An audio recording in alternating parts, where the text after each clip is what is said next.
नमस्कार साथियों। कक्षा 12 राजनीति विज्ञान पढ़ने वाले सभी छात्र छात्राओं को शुभाशीष। मैं कीर्तिराम डंगवाल एक बार फिर से प्रवक्ता राजनीति विज्ञान राजकीय इंटर कॉलेज केदारुखाल कर्णप्रयाग चमोली से राजनीति विज्ञान पढ़ाने के लिए ऑनलाइन वीडियो क्लास के लिए आपके सामने तैयार हूँ। प्यारे छात्र छात्राओं, अभी तक हमने जो एनसीईआरटी कक्षा 12 राजनीति विज्ञान है उसकी पहली वाली पुस्तक यानी समकालीन विश्व राजनीति का अध्ययन किया, जिसमें हमने 3 चैप्टर देखे। पहले चैप्टर में हमने देखा शीत युद्ध का दौर, किस प्रकार अमेरिका और सोवियत संघ एक दूसरे के साथ अप्रत्यक्ष युद्धरत रहते हैं। दूसरे चैप्टर में देखा कि किस प्रकार सोवियत संघ यानी जो द्वितीय विश्व के नाम से जो जाना जाता है उसका अंत हुआ, उसका विघटन हुआ। और तीसरे चैप्टर में हमने देखा कि सोवियत संघ के विघटन के बाद किस प्रकार अमेरिका का वर्चस्व स्थापित हुआ, और जिसको हम एक ध्रुवीय विश्व व्यवस्था के रूप में भी देखते हैं। तो इन तीनों चैप्टर को हमने एक सीक्वेंस वाइज देखा। प्यारे छात्रों, आज हम कक्षा 12 की दूसरी पुस्तक जिसका नाम है स्वतंत्र भारत में राजनीति, इसको शुरू कर रहे हैं। और अब हम विश्व से भारत की राजनीति की ओर आ रहे हैं।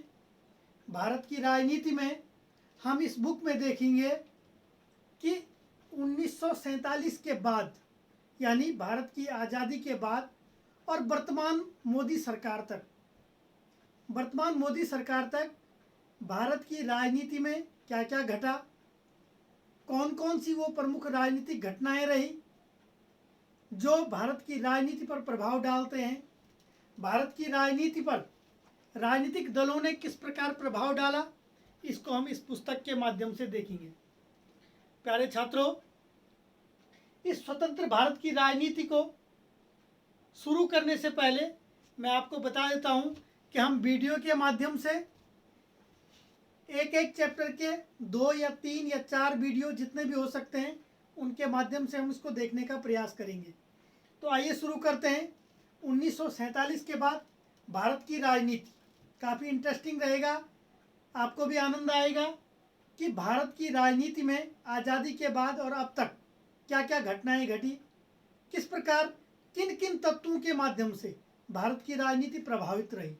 तो आइए शुरू करते हैं। स्वतंत्र भारत की राजनीति या स्वतंत्र भारत की राजनीति में हमने कौन कौन से उन चैप्टरों को देखना है, कौन कौन से उन पाठ उन अध्यायों को देखना है जिसके माध्यम से भारत की राजनीति प्रभावित रही। तो आइए शुरू करते हैं। हमारा पहला चैप्टर है राष्ट्र निर्माण की चुनौतियां। देखिए, अध्याय 1 जिसका नाम है राष्ट्र निर्माण की चुनौतियां। राष्ट्र यानी देश को भी कहते हैं राष्ट्र निर्माण की चुनौतियां। राष्ट्र निर्माण की चुनौतियां, challenges of nation building, challenges of nation building या राष्ट्र निर्माण की चुनौतियां। इस चैप्टर को देखेंगे। आपको पता है कि पिछले साल यानी कक्षा 11 में हमने पढ़ा था कि किस प्रकार भारत के अपने नियम कानून बनाए, यानी किस प्रकार भारत ने अपने संविधान को बनाया। हमने देखा था कि 9 दिसंबर 1946 में हमारी संविधान सभा की पहली बैठक हुई थी, और उस बैठक के बाद डॉक्टर राजेंद्र प्रसाद जी की अध्यक्षता में और जो हमारी संविधान सभा की प्रारूप समिति थी उसके अध्यक्ष और भारतीय संविधान के जनक डॉक्टर भीमराव अंबेडकर के सफल निर्देशन में हमने अपने संविधान को बनाने का और अपने संविधान को के निर्माण का जो प्रयास किया था, और अंत में 26 नवंबर 1949 को हमने अपना संविधान बनाकर तैयार किया और 26 जनवरी 1950 को उस संविधान को देश में लागू किया। संविधान निर्माण के बीच में ही हमारा संविधान का निर्माण चल रहा था। उसके बीच में भारत को स्वतंत्रता मिल गई। 14-15 अगस्त 1947 की मध्य रात्रि को भारत एक आज़ाद देश के रूप में, हमारी शासन सत्ता भारतीयों के हाथ में मिल गई, हमको स्वराज मिल गया। भारत आज़ाद तो हो गया था, लेकिन उसके सामने कौन कौन सी वो चुनौतियां थी, कौन कौन से वो चैलेंज थे कि हमारे सामने जितनी भी उस समय की समस्याएं थी, उन समस्याओं को निपटने के लिए हमारे सामने कौन कौन सी चुनौती आने वाली थी। अंग्रेजों ने लंबे समय तक भारत पर राज किया। 1600 से लेकर 1947 तक अंग्रेज भारत में रहे, और उस दौरान अंग्रेजों ने अपने मनमाने ढंग से भारत का शोषण किया। तमाम प्राकृतिक जो संसाधन थे उनका दोहन अंग्रेजों ने अपने हित के लिए किया, और अंत में भारत को छोड़कर ब्रिटेन चलेगी। तो जब भारत की सत्ता भारत के पास आई, तो कौन कौन सी वो चुनौतियां थी, कौन कौन सी वो समस्याएं थी, जिन समस्याओं से हमको जूझना था। वो कई समस्याएं थी, लाखों करोड़ों समस्याएं थी, लेकिन हम देखेंगे कि चैप्टर वार हमारे पाठ में, हमारे अध्याय में वो कौन कौन सी समस्याएं हैं जिन समस्याओं से हमको पार पाना था। तो आइए देखते हैं। सबसे पहले हम देखते हैं राष्ट्र का मतलब क्या है, किसको कहते हैं राष्ट्र। राष्ट्र का मतलब अमूमन हम एक देश के रूप में लेते हैं, एक कंट्री के रूप में राष्ट्र को लेते हैं, लेकिन राष्ट्र कंट्री से भी बढ़कर है, और ये एक देश के आम लोगों में जब एक भावनात्मक जुड़ाव होता है, भावनात्मक जुड़ाव, भावनात्मक लगाव या भावनात्मक एकजुटता को ही हम राष्ट्र कहते हैं। भावनात्मक एकजुटता को हम राष्ट्र कहते हैं। और उस समय जब अंग्रेज भारत से गए थे, तो उस समय भारत में विविध प्रकार की भाषाएं, विविध प्रकार के क्षेत्रीयता, संप्रदाय, धर्म वगैरह भारत में थी, लेकिन उस विविधता को किस प्रकार हमने एकता के सूत्र में बांधना था और भारत को एक सफल राष्ट्र बनाना था। तो एक राष्ट्र के सामने, राष्ट्र बनाने के लिए, नेशन बिल्डिंग के लिए हमारे पास एक बड़ी चुनौती थी। उसके अलावा चुनौतियों का अर्थ तो यही है कि वो कौन कौन सी समस्याएं थी, वो कौन कौन सी समस्याएं थी जिन समस्याओं से हमको पार पाना था, वो कौन कौन से चैलेंज थे जिनसे हमको पार पाना था। तो आइए देखते हैं। 14-15 अगस्त 1947 को भारत आज़ाद हो गया। संविधान सभा अपने संविधान निर्माण का कार्य कर ही रही थी। उस बीच भारत जब आज़ाद हुआ, तो 14 अगस्त 1947 की मध्य रात्रि, यानी 14-15 अगस्त 1947 की बात है। 14-15 अगस्त 1947 भारत माउंटबेटन योजना के आधार पर आज़ाद हो गया। और माउंटबेटन योजना के आधार पर आज़ाद हो गया, लेकिन समस्या बड़ी ये थी कि भारत एक देश के रूप में नहीं, लेकिन माउंटबेटन योजना ने भारत को 2 टुकड़ों में आज़ाद किया, एक पाकिस्तान, दूसरा भारत। इसको हम डिटेल में आगे देखेंगे। मध्य रात्रि 14 अगस्त 1947 को माउंटबेटन ने भारत की सत्ता जवाहरलाल नेहरू के हाथ में सौंप दी। जब भारत आज़ाद हुआ, तो उस आज़ादी के समय ही, उसी दिन यानी 14 अगस्त 1947 की मध्य रात्रि को और 15 अगस्त 1947 की सुबह, यानी 14 और 15 अगस्त की मध्य रात्रि को संविधान सभा का एक विशेष सत्र बुलाया गया। क्या बुलाया गया? विशेष सत्र। संविधान सभा अपना निर्माण कर रही थी संविधान का, उस समय विशेष सत्र बुलाया गया और उस विशेष सत्र में जवाहरलाल नेहरू द्वारा एक विशेष भाषण दिया गया और उस भाषण का नाम है ट्रिस्ट विद डेस्टिनी। क्या नाम दिया गया?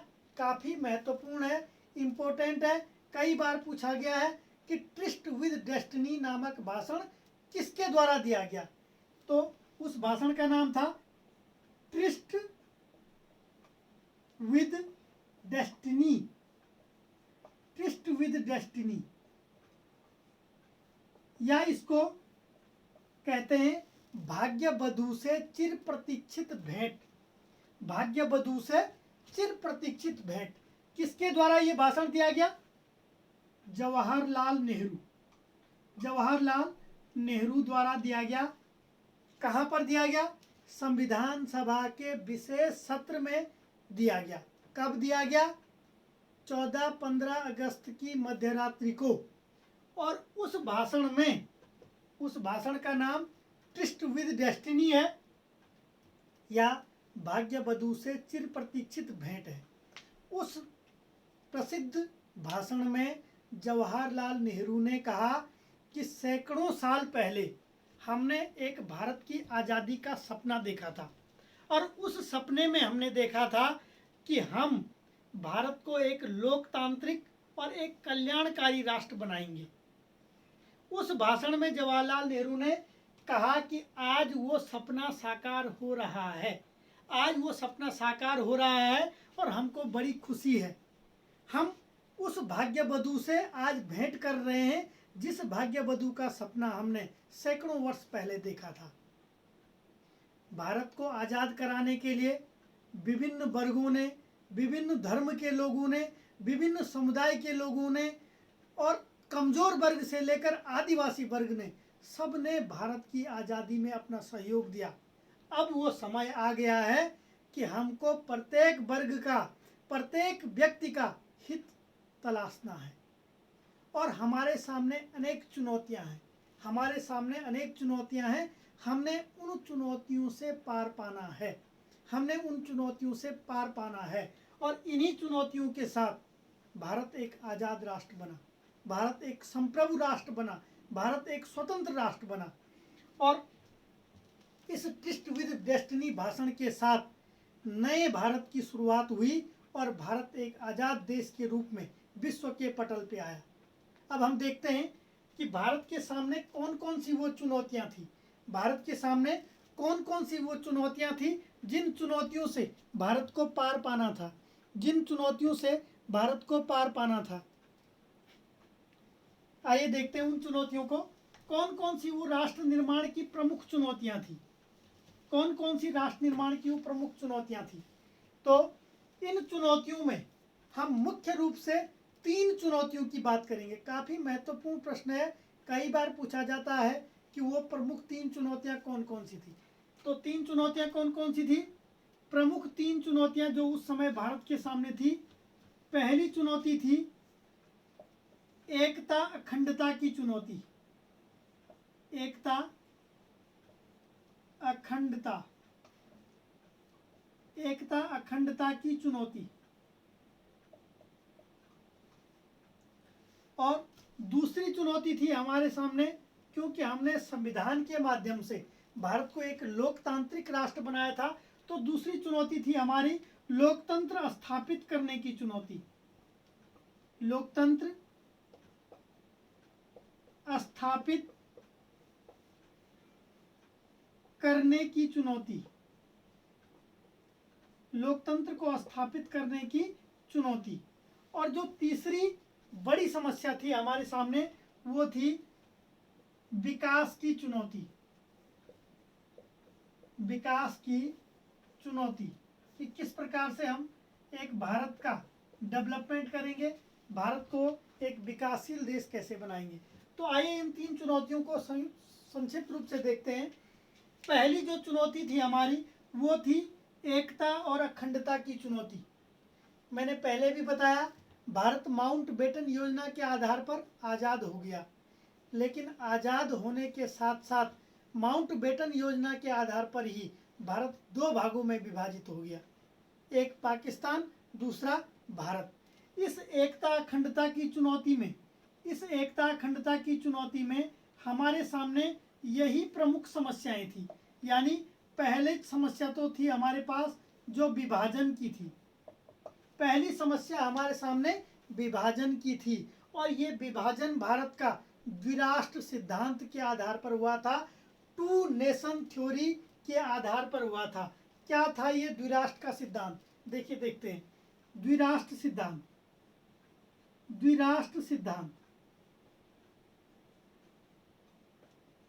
या इसको कहते हैं टू नेशन थ्योरी। द्विराष्ट्र सिद्धांत क्या था? 1906 में जब भारत में मुस्लिम लीग की स्थापना हुई, तब से लेकर मुस्लिम लीग लगातार मुसलमानों का पक्ष उठाता रहा, और 1940 आते आते मुस्लिम लीग ने एकमात्र अपनी मांग बना दी कि मुसलमानों के लिए एक अलग देश बनना चाहिए। तो द्विराष्ट्र सिद्धांत का प्रमुख जनक मुस्लिम लीग और मोहम्मद अली जिन्ना थे। कौन थे? मोहम्मद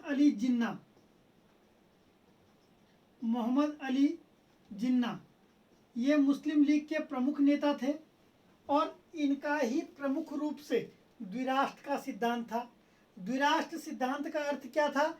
भारत एक कौम का नहीं बल्कि दो कौमों का देश है, मुसलमानों के लिए पाकिस्तान और हिंदुओं के लिए हिंदुस्तान। यही द्विराष्ट्र का सिद्धांत था। द्विराष्ट्र सिद्धांत का अर्थ क्या था? भारत एक कौम का नहीं बल्कि दो कौमों का देश है, मुसलमानों के लिए पाकिस्तान और हिंदुओं के लिए हिंदुस्तान। और इस द्विराष्ट्र सिद्धांत के जनक कौन थे? मोहम्मद अली जिन्ना। इसी द्विराष्ट्र सिद्धांत के आधार पर भारत का विभाजन किया गया। जहां पर मुस्लिम ज़्यादा थे उसको पाकिस्तान बना दिया और शेष को भारत रहने दिया। तो विभाजन के बाद दोनों क्षेत्रों में अल्पसंख्यकों की बड़ी समस्या थी, काट मार की गई। तमाम अल्पसंख्यक एक क्षेत्र से दूसरे क्षेत्र में आना जाना जो कर रहे थे, उसके आधार पर लाखों अल्पसंख्यकों को मौत के घाट उतार दिया गया। ये विभाजन की एक बड़ी समस्या थी, और ये समस्या द्विराष्ट्र के सिद्धांत के आधार पर उपजी थी। पहली बात ये थी।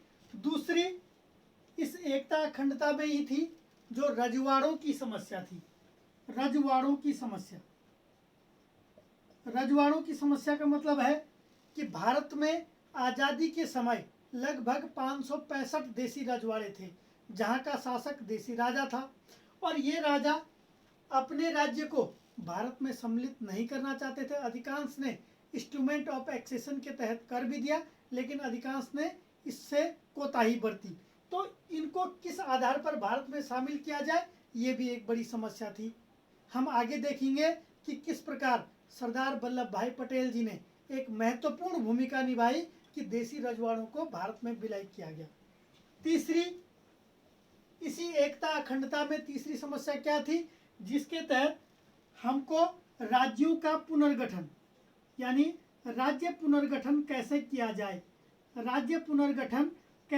जाए, और इस राज्य पुनर्गठन में भी बड़ी समस्या सामने आई, जिसको हम आगे के चैप्टर में देखेंगे कि भारत में किस आधार पर राज्यों का गठन किया जाए, भाषा के आधार पर किया जाए या प्रशासनिक सुविधा के आधार पर किया जाए। ये भी एक बड़ी समस्या थी। दूसरी चुनौती हमारे सामने थी लोकतंत्र को स्थापित करने की चुनौती। लोकतंत्र को कैसे स्थापित किया जाए? क्योंकि उस समय भारत में मात्र 15% लोग ही शिक्षित थे, शिक्षित भी नहीं, साक्षर थे, जो अपना नाम लिखना जानते थे। बाकी लगभग 80-85% लोग निरक्षर थे। और लोकतंत्र की सबसे बड़ी प्राथमिकता तो यही है कि प्रत्येक व्यक्ति पढ़ा लिखा होना चाहिए, तभी लोकतंत्र सफल होता है। तो मात्र 15% साक्षर लोगों में हम संविधान द्वारा भारत को एक लोकतंत्र स्थापित करने जा रहे थे, जो कि भारत के सामने एक बड़ी समस्या थी। कहीं लोकतंत्र हमारा विफल न हो जाए, ये भी हमारे सामने लोकतंत्र को स्थापित करने की एक बड़ी चुनौती थी। तीसरी चुनौती थी हमारे सामने विकास की चुनौती। अंग्रेजों ने हमारे प्राकृतिक संसाधनों का इतना दोहन कर दिया कि सारा प्राकृतिक संसाधन, सारे नेचुरल रिसोर्स हमारे यहाँ से उठा के ब्रिटेन चले गए और भारत में एक बड़ी जनसंख्या के सामने विकास की एक बड़ी चुनौती थी। गरीबी, बेरोजगारी, भूखमरी जैसी तमाम प्रकार की समस्याएं थी। किस प्रकार भारत उन समस्याओं से निपटता है, किस प्रकार हम विशेष अपनी पंचवर्षीय योजनाओं के माध्यम से इस विकास की चुनौती को दूर करते हैं, हम इसको आगे देखेंगे।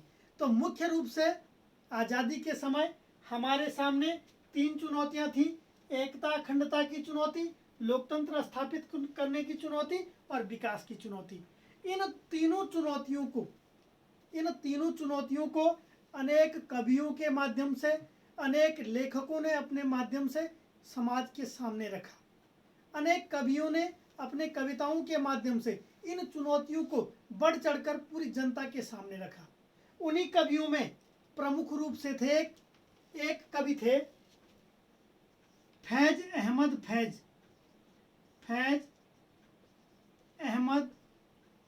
फैज। ये एक उर्दू कवि थे, उर्दू के फेमस कवि थे और पाकिस्तान के सियालकोट में ये जन्मे थे और लगातार पाकिस्तान में ही रहे। ये वामपंथी विचारधारा के थे, यानी मजदूरों का पक्ष ज़्यादा लेते थे और पाकिस्तान की सरकार से लगातार इनका टकराव चलता रहा। कई समय तक फैज अहमद फैज को उनकी कविताओं के द्वारा जब सरकार पर कटाक्ष किया गया तो पाकिस्तान सरकार ने इनको कई बार जेल में रखा। दस्त-ए-सबा, जिंदानामा इनकी प्रमुख रचनाएं रही। जिंदानामा, सुबह आज़ादी, जिंदानामा, दस्त-ए-सबा, ये फैज अहमद फैज की प्रमुख उर्दू कविताएं रही, जिनके माध्यम से उस समय की चुनौतियों को इन्होंने अपनी कविताओं के माध्यम से समाज के सामने रखा। एक पंजाबी लेखिका या पंजाबी कवियत्री जिनका नाम है अमृता प्रीतम, इन्होंने भी अपनी कविताओं के माध्यम से, अपने लेखों के माध्यम से भारत की इन चुनौतियों को आम जनता के सामने रखा। ये एक पंजाबी, मुख्य रूप से पंजाबी कवियत्री थी, पंजाबी भाषा में लिखती थी और मुख्य रूप से इनकी एक पत्रिका रही जिसका नाम था नागमणि। इस पत्रिका का संपादन ये करती थी, नागमणि का, और इस पत्रिका के माध्यम से भारत की तमाम चुनौतियों को जनता के सामने रखती थी। इनको कई बार साहित्य अकादमी पुरस्कार, पद्मश्री पुरस्कार और साहित्य का सबसे बड़ा पुरस्कार ज्ञानपीठ पुरस्कार से भी अमृता प्रीतम को नवाजा गया है। तो कई लेखक, इनके अलावा और भी कई लेखक, कई कवि भारत की उन समस्याओं को जनता के सामने रखते थे। तो इस प्रकार से इस चैप्टर के शुरू में ही हमने इन 3 प्रमुख चुनौतियों को देखा है। एकता अखंडता की चुनौती, लोकतंत्र को स्थापित करने की चुनौती और विकास की चुनौती। इन 3 चुनौतियों को हम पहले चैप्टर में, यानी राष्ट्र निर्माण की जो चुनौतियां, जो हमारा ये पहला चैप्टर चल रहा है, उसमें मुख्य रूप से हम आगे बात करेंगे एकता अखंडता की चुनौती पर। दूसरे चैप्टर में हम मुख्य रूप से बात करेंगे लोकतंत्र को स्थापित करने की चुनौती पर और तीसरे चैप्टर में हम बात करेंगे विकास की चुनौती पर। यानी सीक्वेंस वाइज हम इन 3 चुनौतियों को देखेंगे कि भारत ने किस प्रकार इन चुनौतियों का सामना किया, किस प्रकार भारत ने लोकतंत्र की चुनौती का सामना किया और किस प्रकार भारत ने अपनी विकास की चुनौती का सामना किया। तो इन तीनों चुनौतियों को हम 1, 2 और 3 चैप्टर में देखने वाले हैं। तो आज के लिए हम इतना ही रखते हैं। कल हम बात करेंगे कि एकता अखंडता की चुनौती, भारत ने किस प्रकार इस चुनौती का सामना किया और इन चुनौतियों से निपटने के बाद किस प्रकार उसके बाद हम अपने लोकतंत्र को स्थापित करने की चुनौती पर आगे बढ़े। तो प्यारे छात्रों, काफ़ी इंटरेस्टिंग होने वाला है। हम स्वतंत्र भारत की राजनीति पढ़ने वाले हैं और इस स्वतंत्र भारत की राजनीति को हम लगातार शुरू कर रहे हैं और इन वीडियो के माध्यम से लगातार आपके सामने रूबरू हो रहे हैं। चलो आज के लिए इतना ही रखते हैं, मिलते हैं अगले वीडियो में, तब तक के लिए धन्यवाद।